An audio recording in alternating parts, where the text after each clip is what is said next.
Depuis Lubumbashi, le chef de l'État vient de nommer des commissaires provinciaux de la police, mais aussi un nouveau directeur de la DGM Katanga. L'ordonnance, les nommants a été lue sur les antennes de la télévision nationale. Les détails dans ce journal. Traque contre le rebelle de l'ADF. Le résultat est positif. Les forces armées de la RDC, appuyées par la brigade d'intervention de la MONUSCO, ont pris le contrôle des camps Pilote et Issa au sud de Béni. Et puis marche républicaine contre le terrorisme. Jusqu'à 1 million de personnes y participeront à Paris ce dimanche. C'est pour condamner la tuerie de Charlie Hebdo et la prise d'otage du supermarché de la Porte de Vincennes à Paris. Nouveau journal sur Télé 50. Bienvenue à tous dans l'actualité. Depuis Lubumbashi, où il se trouve, le chef de l'État, Joseph Kabila, vient de nommer des commissaires provinciaux de la police et leurs adjoints, notamment pour la province orientale, le Sud Kivu et le Maniema. L'ordonnance, les nommants a été lu samedi sur les antennes de la RTNC. Suivez un extrait. Sont nommés aux fonctions en regard de leur nom. A. Commissariat provincial du Kasaï occidental. Le commissaire divisionnaire adjoint Vumilia Tendilonge Gilbert, commissaire provincial. Le commissaire supérieur principal Kongolo Kambale Christian, commissaire provincial adjoint chargé de la police administrative. B. Commissariat provincial du Kasaï oriental. Le commissaire supérieur principal Chinyama Itambo Dodo, commissaire provincial adjoint chargé de la police administrative. C. Commissariat provincial du Katanga. Le commissaire divisionnaire adjoint Galenga Makongo Jean Bosco, commissaire provincial. Le commissaire supérieur principal Kyungu Banza Paulin, commissaire provincial adjoint chargé de la police administrative. D. Commissariat provincial du Maniema. Le commissaire divisionnaire adjoint Bazenge Batanouabi Jean-Bernard, commissaire provincial. Le commissaire supérieur principal Katunda Lokenye Sébastien, commissaire provincial adjoint chargé de la police administrative. E. Commissariat provincial du Nord Kivu. Le commissaire supérieur principal Kassongongoy Van, commissaire provincial adjoint chargé de la police administrative. F. Commissariat provincial de la province orientale. Le commissaire supérieur principal Kaumba Fidel, commissaire provincial adjoint chargé de la police judiciaire. G. Commissariat de la province du Sud Kivu. Le commissaire divisionnaire adjoint Kanakange Kapila Jonas, commissaire provincial. D'autres ordonnances lues le même samedi portaient nomination d'un nouveau directeur provincial de la DGM Katanga et du DG des écoles et formations au sein de la police nationale congolaise. Suivez. Est nommé directeur provincial du Katanga, M. Mbenza Piotou Omer, est nommé directeur général adjoint chargé des formations, le commissaire divisionnaire adjoint Bandombele Yenga Risasi Gabriel. Sont nommés aux fonctions en regard de leur nom. A. Directeur de police technique et scientifique. Les commissaires supérieurs Mapela Vinyama Rufin Mat, directeur. B. Direction de la lutte contre la criminalité. Le commissaire divisionnaire adjoint Bideko Mourabazi Juvenal, directeur. C. Direction des stupéfiants. Le commissaire supérieur principal Ilunga Kilonde Félicien, directeur. D. Service de la sécurisation des élections, Monsieur Odimoula et Kindaloki Isidore, coordonnateur. Le commissaire supérieur principal, Kunda Matanda Jean, coordonnateur adjoint. Autre chose, la traque contre les rebelles de l'ADF se poursuit normalement et les résultats sont positifs. Téné, hier samedi 10 janvier, les forces armées de la RDC, appuyées par la brigade d'intervention de la MONUSCO, ont pris le contrôle de camps Pilote et Issa. Il s'agit de l'opération Sokola 1 menée pour désarmer ces rebelles actifs dans le territoire de Béni. Pilote et Issa sont deux importants camps de rebelles ougandais des ADF situés en plein parc national de Virunga, au sud-est de la ville de Béni. Face à la puissance des FARDC, ces rebelles ont décroché de ces positions sans combattre. Dans leur fuite, ils ont abandonné plusieurs effets, dont une grande quantité de médicaments, des ustensiles de cuisine et un sac de machettes neuves, signale le commandant de l'opération Sokola, le général Moindo, qui précise que pour l'instant, la coalition FARDC-MONUSCO continue à poursuivre l'ennemi dans le parc national de Virunga. Ces opérations durent depuis 10 jours, menées par les FARDC et la MONUSCO, une deuxième phase des opérations conjointes contre ces rebelles ougandais de l'ADF actifs dans le territoire de Beni. Les FARDC et la MONUSCO se disent déterminés à neutraliser définitivement ces rebelles, accusés de pires exactions sur les populations civiles, laquelle population est aussi victime des enlèvements. Tenu au moment où la traque contre ces rebelles islamistes ougandais entre dans sa dernière phase, peu d'informations filtrent sur le sort des otages. Personne ne sait où sont les otages.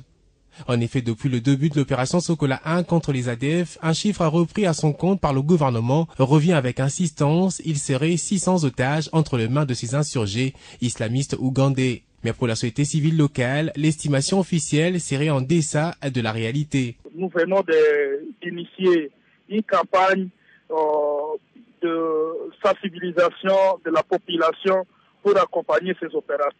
Pour que, à l'issue des mariages FARDC, société civile, nous puissions mettre à contribution les uns et les autres de manière à ce que ces opérations puissent payer efficacement.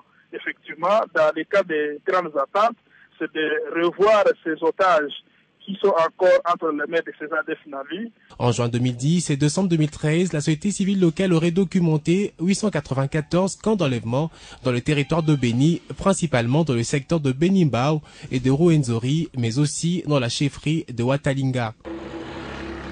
Dans le chapitre de la sécurité toujours, désarmement de rebelles rwandais des FDLR, le président tanzanien Jakaya Kikwete soutient la RDC. Il a affirmé dans un discours diffusé samedi par ses services de communication, Jakaya Kikwete veut ainsi rétablir les faits sur la position et le rôle de la Tanzanie dans l'évolution de la situation sécuritaire dans l'Est de la République démocratique du Congo. Nous avons toujours soutenu et continuerons à soutenir les efforts pour faire en sorte que l'Est de la RDC soit libéré des groupes armés qui menacent la sécurité du Congo et des voisins du Congo. Toute déformation de la position de la Tanzanie est le fait des gens qui prétendent lire dans l'esprit de la Tanzanie et sont mal intentionnés. Ce sont là les déclarations extraites du discours publié samedi par la présidence tanzanienne. Jakaya Kikwete, accusé par Kigali de soutenir les rebelles Hutu-Rwandais des FDLR et qui sévissent dans l'Est de la République démocratique du Congo, a affirmé être favorable à leur désarmement, et ce, devant le corps diplomatique à Dar es Salaam qui l'a déclaré, question de rétablir les faits sous la position et le rôle de la Tanzanie dans cette affaire. Déjà, les relations entre Kikwete et son homologue Kagame se sont dégradées depuis 2013, quand le président tanzanien a suggéré la tenue de pourparlers entre le gouvernement rwandais et les FDLR. En 2013 également, la Tanzanie a déployé un bataillon en RDC dans la brigade d'intervention de l'ONU qui a défait le M23. Ces derniers bénéficiaient, selon un rapport des experts de l'ONU, de l'appui du Rwanda et de l'Ouganda qui ont toujours nié ce soutien. La Tanzanie soutient le désarmement forcé des FDLR, surtout que ceux-ci n'ont pas respecté l'ultimatum du 2 janvier, lancé par la communauté internationale pour désarmer. Devant ces constats, l'ONU a appelé sa force militaire en RDC et l'armée congolaise a mené des opérations militaires conjointes contre les FDLR. Le gouvernement congolais, par le biais de son porte-parole, a affirmé sa détermination de mettre fin aux opérations des FDLR, mais cela ne se fera pas avant la conférence sur les FDLR prévue à la mi-janvier en Angola, souligne Lambert Mende. À ces jours, il serait moins de 400 combattants sur 1500 à 3000 à avoir déposé les armes. Et puis, lancement officiel par le président de l'Assemblée nationale du réseau des parlementaires africains contre la corruption, APNAC RDC. Ce réseau qui compte en son sein 80 députés compte lutter efficacement contre toute forme de corruption à RDC, qui est le 28e pays africain à adhérer à cette organisation. L'hymne national pour ouvrir cette cérémonie. S'en suivra une petite présentation de l'équipe de l'APNAC RDC avant le lancement officiel de ces réseaux par les présidents de l'Assemblée nationale. Je viens ce jour, pour ainsi dire, porter aux fonds baptismaux un réseau ou plus simplement une organisation dont déjà la dénomination est aussi les buts et objectifs vont sûrement éveiller la conscience de tous en général. La RDC devient ainsi le 28e pays africain à adhérer à cette organisation qui a comme cheval de bataille l'éradication de la corruption dans toutes ses formes. Mais surtout, il faut que le peuple sache c'est quoi la corruption, quels sont ses effets néfastes. C'est la pauvreté bien sûr, c'est la mauvaise gouvernance. Il n'y a qu'une petite classe qui se retrouve alors que les autres vivent dans une misère. Nous avons donc lancé un appel pathétique à la justice.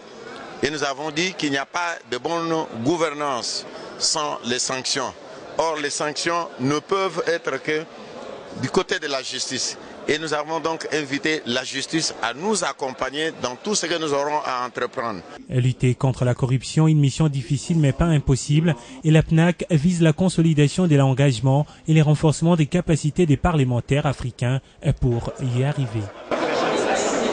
Et puis écho de l'opposition républicaine, les députés nationaux des 10 partis politiques composant le groupe parlementaire des libéraux démocrates socialistes ont annoncé leur retrait de l'opposition républicaine, plateforme dirigée par le président du Sénat, Léon Kengo Adondo. Dans une déclaration, ce groupe parlementaire a affirmé samedi n'avoir désormais que sa plénière comme seule instance décisionnelle. Son président, José Makila, a par ailleurs annoncé sa démission de la coordination de l'opposition républicaine. Et justement, pour en parler, nous sommes en ligne avec ce dernier. José Makila, vous avez annoncé votre démission de la coordination de l'opposition républicaine moins d'un mois après votre désignation. Qu'est-ce qui a motivé cette décision? Oui, madame, vous savez, je suis président d'un groupe parlementaire. Et le poste de coordonnateur de l'opposition républicaine appartenait au groupe parlementaire. Et le groupe a décidé à l'unanimité de quitter le regroupement opposition républicaine pour une simple raison que le groupe a le souci de pouvoir respecter les textes légaux qui nous régissent. Et quant à ce, surtout, c'est la loi portant statut de l'opposition politique. Et en son article 4 qui dit ceci: est renoncé de son statut de l'opposition tout parti politique ou regroupement politique qui prend part au gouvernement ou soutient les actions du gouvernement. Alors que l'opposition républicaine a ses membres au sein du gouvernement. Donc, l'opposition républicaine renonce tacitement à son statut de l'opposition. Et le groupe parlementaire a estimé rester comme groupe parlementaire de l'opposition politique congolaise. C'est pourquoi les deux ne peuvent pas aller ensemble. Et nous avons pris la décision à l'unanimité au sein du groupe hier que nous nous retirons de l'opposition républicaine. Et par conséquent, par voie de conséquence, le coordonnateur, qui était le président du groupe parlementaire, doit démissionner. Et c'est ce qui a été fait. Et maintenant que le divorce est consommé entre vous et l'opposition républicaine, pensez-vous vous représenter comme candidat gouverneur à l'Équateur? Je n'ai jamais eu la prétention ou l'idée quelconque de me représenter comme candidat gouverneur à l'Équateur. Cela ne m'est jamais traversé à l'esprit.